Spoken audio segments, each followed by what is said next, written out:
Welcome to a new training course focused on mesoscale environment analysis, or MEA.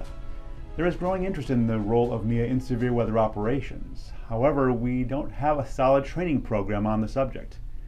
The individuals listed below were part of a unique team representing 4 CONUS regions and SPC. The team focused on developing advanced level MEA training that supports improved severe convection IDSS. This introductory module focuses on the value of MEA in operations. It will define how unique MEA is, compare 2 different approaches to severe weather operations, assess why radar-based warning decisions can be problematic, assess MEA not only for improving warning decisions when it comes to communicating imminent threats, but also for communicating expected event evolution during the next 1 to 3 hour period. Finally, it will describe the vision of MEA and the end goals for this training initiative. Hi, I'm Pete Wolf, and I'd like to welcome you to this unique training initiative on mesoscale environment analysis, or MEA. During my entire career as a SOO, covering over 2 decades at 2 field offices in 2 different regions, I've been involved in MEA, either directly in operations during high-impact events or teaching forecasters on the subject, so MEA is nothing new. It is gaining interest, likely due to new tools and technologies that support it, such as a new advanced satellite, high-resolution convective allowing models, even greater surface observation coverage than 20 years ago. I have repeatedly seen its value in severe weather operations, either through better warning decisions with longer lead times or better IDSS messaging of event evolution. And that's great, but also consider the personal value of increased job satisfaction that comes from using science to improve operational results. If you issue a warning simply based on the sudden appearance of a radar signature and get a few minutes of lead time, that's good, but it's not very satisfying. What if you could use science to accurately anticipate the event before radar shows the imminent signatures? Wouldn't that be a bit more satisfying? Now, what if you could use science to accurately communicate 1 to 3 hour event evolution, targeting the threat down to the county or even sub-county level, preparing partners well in advance of warning issuances?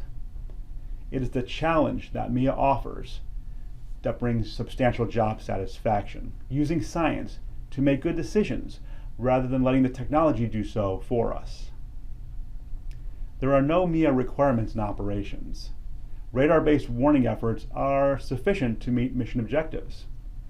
While this training can be helpful to all forecasters, it will likely be most beneficial to those who really want to excel at their work, who believe that good enough is not really good enough. My hope is that this training program offers positive motivation about what you can achieve as a scientist and the satisfaction that success can bring. At the same time, I want you to understand that the reward of MEA comes with risk. Accurate MEA requires full knowledge of the datasets used in environment analysis, correct conceptual models of how the atmosphere works, and the ability to effectively communicate environment information to your team so they make good decisions. After all, IDSS is not just about external decisions, it's about improving internal decisions as well. Let me illustrate the importance of accurate MEA through a simple case example. In March of 2020, an isolated HP supercell developed over southern Georgia in an environment characterized by a moderate level of instability and deep layer shear. Based solely on radar, given increasing low-level rotation on the north side of a well-defined rear flank downdraft, you might go with a tornado warning at this point. However, surface temperatures and dew points were only in the 50s, with very little low-level CAPE. In fact, there was a substantial frontal aversion in place, given a warm front further south over northern Florida. The supercell was tracking along the northern edge of a sharp 0 to 3 kilometer CAPE gradient. The storm only produced strong winds, which knocked down a few trees. Was it simply too cold for a tornado? Not necessarily.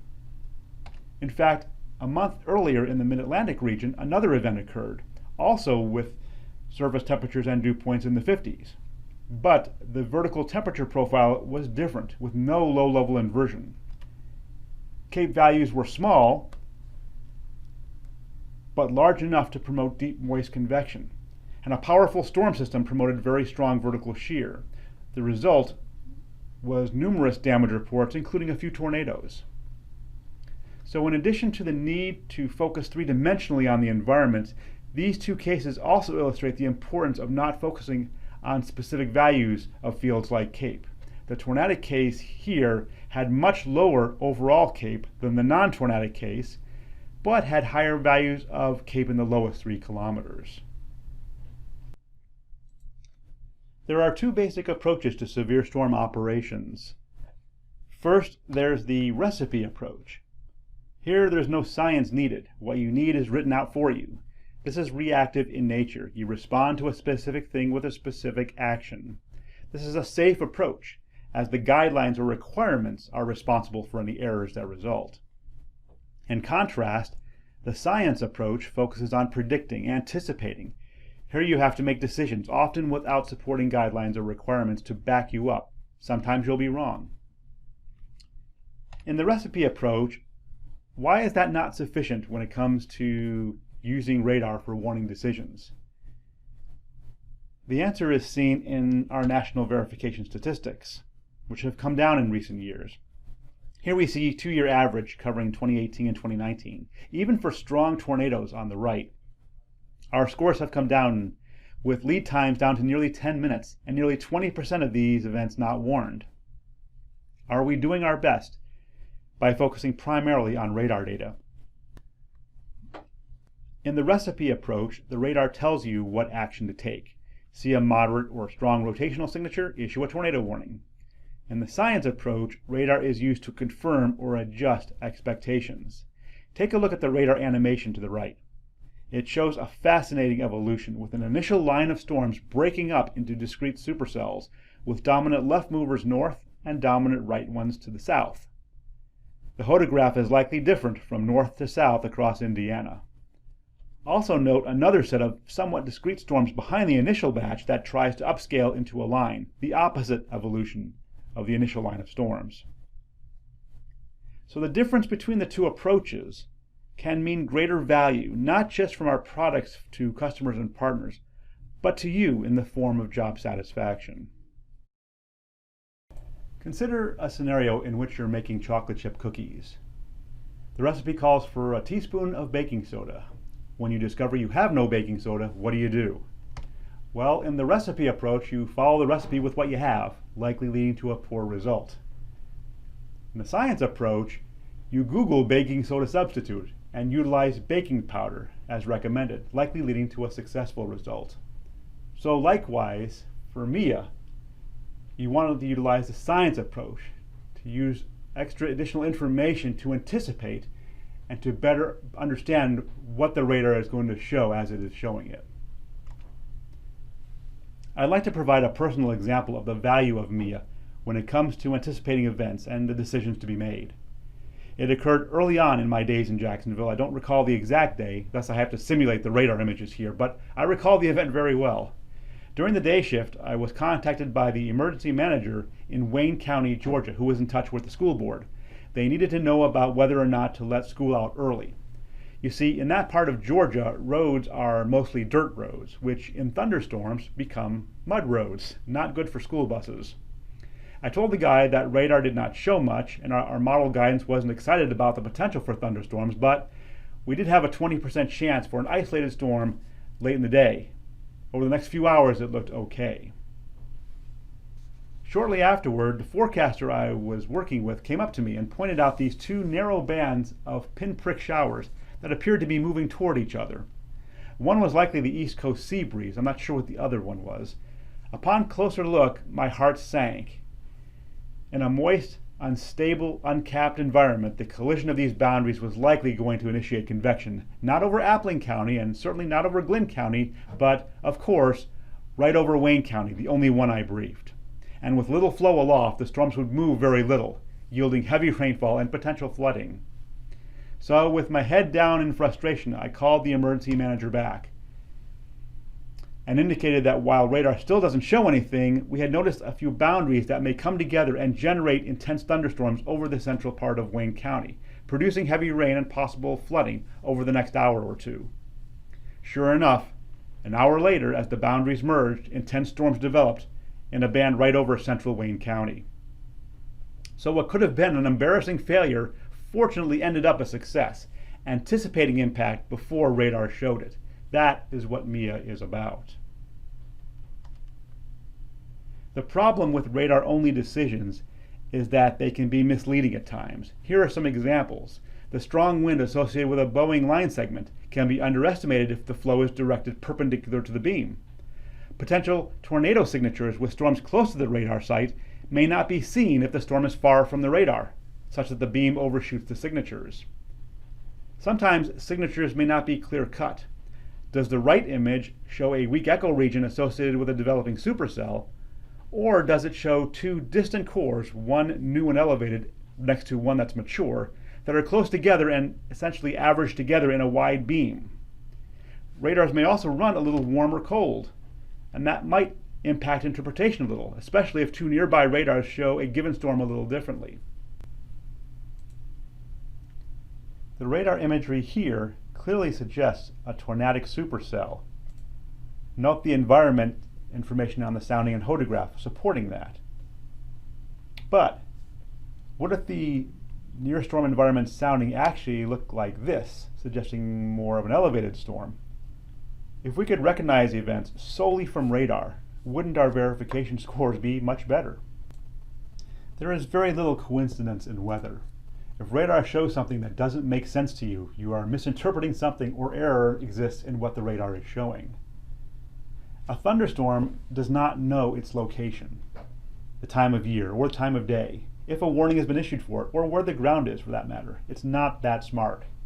A thunderstorm is essentially a function of or a response to its immediate environment of instability, shear, and lift.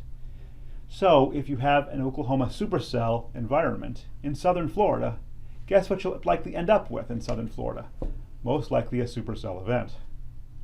We had such an event in northeast Florida and southeast Georgia back in December 2nd of 2018 that produced an EF3 tornado that struck this secret submarine base that technically you're not supposed to be able to see because it's secret. Nevertheless, it occurred in a favorable environment. It was actually one of a string of supercells moving across that area. The tornadic storm was supercell number 2 on this radar image. It produced a boundary that you actually can see on the reflectivity pattern here, moving slowly southward with northerly low-level flow to the north of it, rather than southeasterly flow towards the next set of storms. So the low-level shear profile was very different for the subsequent storms. They still had mid-level mesocyclones, but weaker low-level rotation.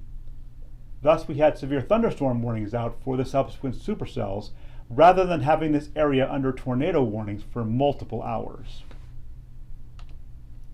So, should the task of MIA fall in the lap of SPC or the WFO? The correct answer is yes. There are complementary roles for both SPC and the WFO, with SPC focused on the larger scale, meso-alpha and meso-beta, and the WFO downscaling to the meso-gamma or near storm scale. So here's an example with a day 1 marginal outlook for much of Florida, with the WFO in Miami downscaling it for a particular threat area, covering a couple counties for a couple of hours. This involves using local scale tactical threat assessment and messaging to enhance IDSS through the leveraging of cutting edge science tools, conceptual models, observational, and NWP datasets. This is what MIA is about. Environments can change rapidly in time and space, requiring continuous monitoring. In this February 2020 event in the Mid-Atlantic region, severe storms were initially not expected due to the lack of instability. However, some heating early on and advection of higher temperatures and dew points northward across Virginia toward eastern Maryland created an area of low CAPE with no SIN. A powerful storm system provided lift to initiate moist convection that led to a significant event. In MIA, one must be able to recognize rapid environment change and the resulting change in the end result. Here is another event in June 2020 in Northeast Florida, another day with severe storms not forecast. In fact, there was only one storm that formed across all of the northern half of Florida that afternoon, and it turned out to be a monster left mover with up to golf ball size hail and damaging winds. Note the storm structure with a developing BWER, a 75 dBz core above the freezing level, and anticyclonic rotation aloft. Note the radar is to the north, scanning southward on these images.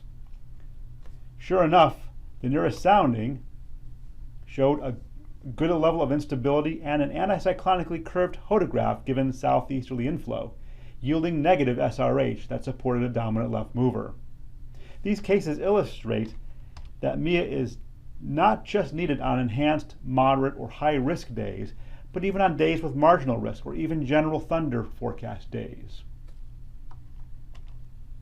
There are two areas of focus for MIA: communicating event evolution via our IDSS services and improved warning decisions.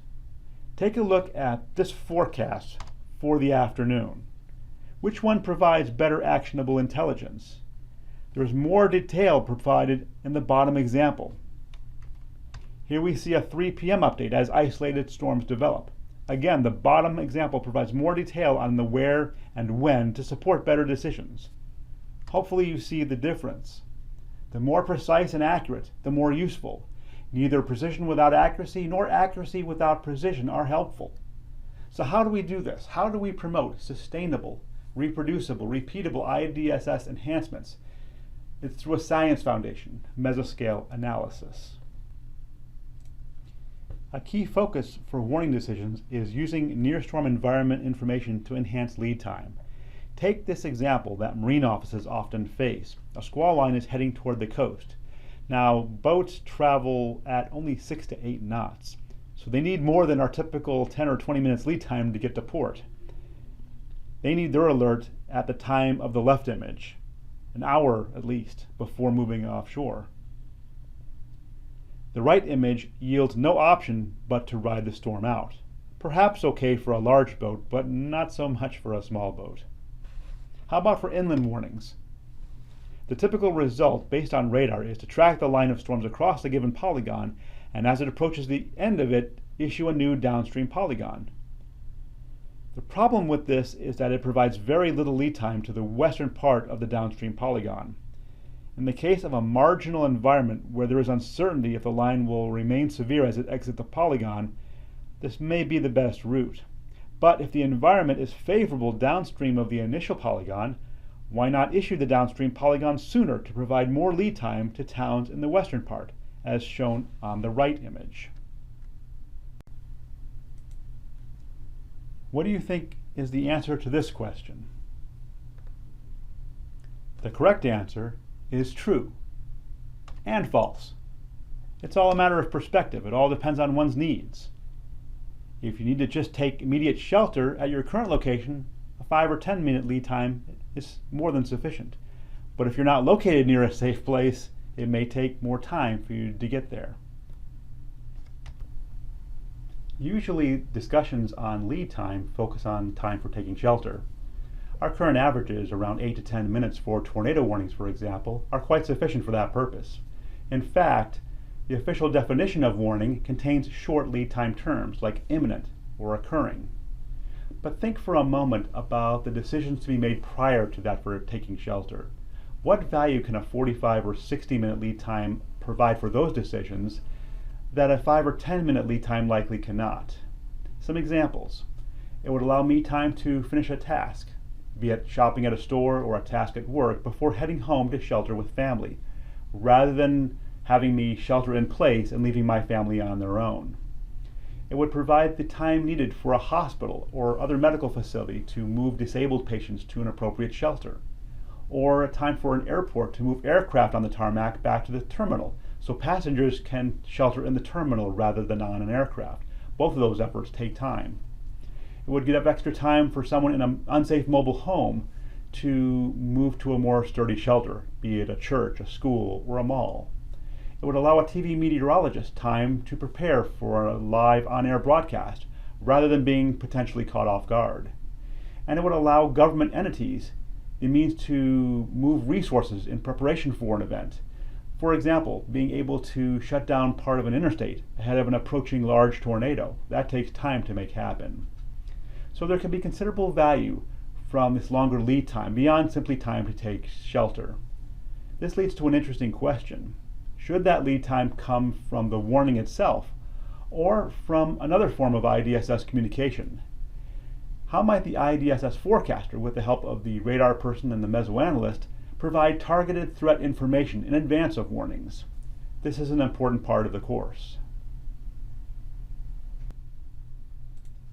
What is the correct answer to this question? I'll pause a moment. I wish the answer was true, but in fact, most of the time, it's false. It would only be true if the data were always accurate, but that is unfortunately not the case. In fact, MIA is challenging and time-consuming, requiring time and effort to do so correctly. Distractions and fatigue from other tasks can risk MIA failure. Here's an example from the SPC mesoanalysis page, which uses the RAP as a first guess. Note point X, for which the CAPE value is around 1,000 joules per kilogram, and 0 to 3 kilometer SRH around 300 meters square per second square. What do these values mean? Actually, a variety of possibilities. Here are 6 soundings configured a little differently, all yielding 1,000 CAPE, but likely yielding different results, from no convection to weak convection to strong low top convection to elevated convection. Likewise, here are 4 photographs with motion vectors generating an SRH value of 300, but again likely with different end results. Here we see 2 consecutive hourly SPC fields of CAPE on top and SRH on bottom during daytime hours. Focus on the red arrows. From 1 hour to the next, during the day where no rain occurs, CAPE should be steady or rising, yet it drops from central Mississippi to northwestern Alabama, and doesn't change much in southern Alabama despite the presence of significant rainfall. On the SRH plots, focus on northeast Louisiana, where SRH rises suddenly from less than 250 on the lower left image to over 450 the next hour. Are these hourly changes accurate?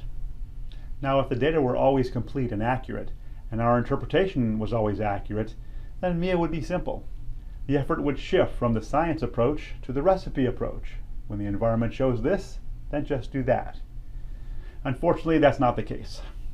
So it's not sufficient to simply look at plan views of fields like CAPE and SRH. It's not sufficient to assume the data you have are always accurate, especially model output. It's important to look three-dimensionally to understand what is observed or forecast, and use correct conceptual models to accurately predict how the present will evolve into the short-term future. Therefore, it's important to look at soundings and photographs and to look three-dimensionally at a system. And it's important to look at observational data to verify the accuracy of model output. This takes time and effort. It's not something you can shortchange without potential negative results. This advanced level training initiative is designed for motivated meteorologists who want to advance their ability to be proactive in assessing and alerting for weather threats through a greater understanding of convection, convective modes, structures, and how they relate to near-storm environment, and how storms themselves can influence that environment. A full understanding of sounding and photograph interpretation and the impact of environment modification on the end result. A full understanding of the data sets available, their benefits and limitations. And ultimately an interactive training approach, one that shows rather than tells, one that demonstrates the value of MIA in operations. On the path to becoming a reliable and experienced mesoanalyst, please note that this training initiative is the beginning, it is not the end. Practice, practice, practice is needed. Years of practice needed to build experience. So this training is about using science to anticipate rather than to react to high-impact events. Learning how to provide critical near-storm environment information to help your team. be it through your IDSS person to make better decisions in communicating event evolution to partners, or your warning person in making better warning decisions sooner.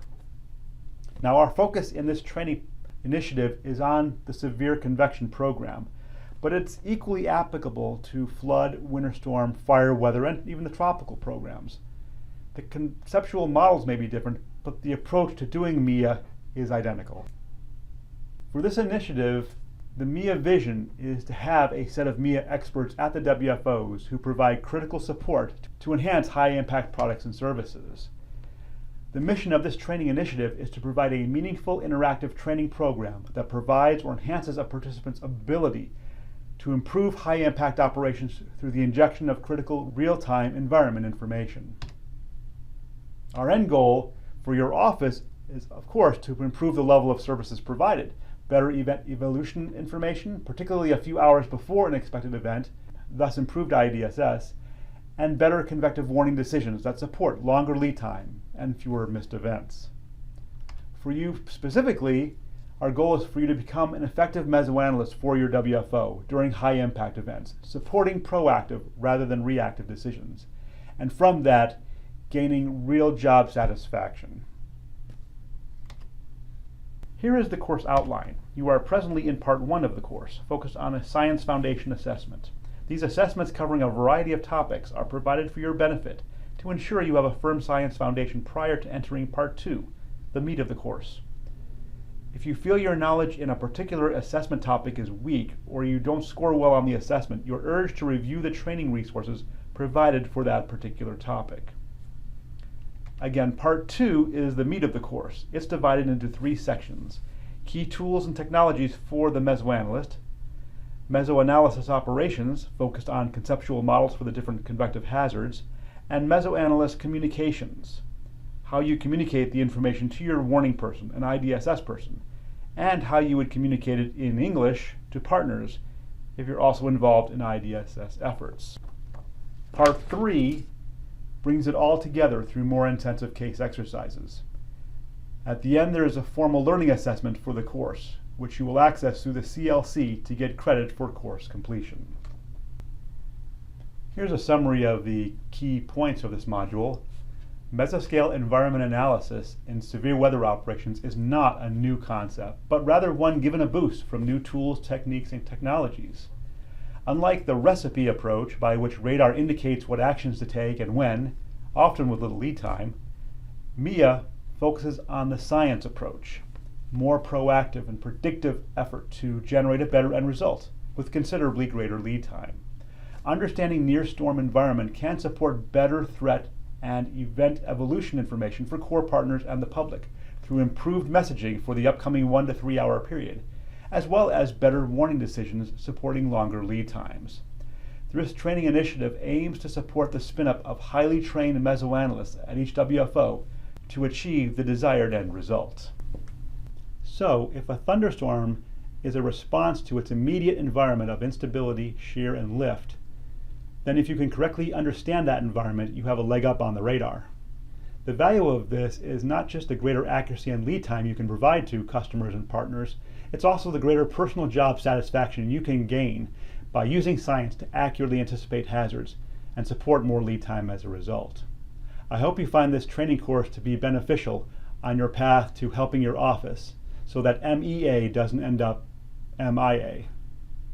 The next slide will start a short informal learning assessment for this particular module. This, like all of the short module-based learning assessments, is provided for your benefit. If you answer the questions correctly, move on to the next item in the course. If not, I encourage you to review the module or training resources associated with it and retake the assessment. Keep in mind that completing this training is the beginning step, not the end. Practice, practice, practice is important for building expertise.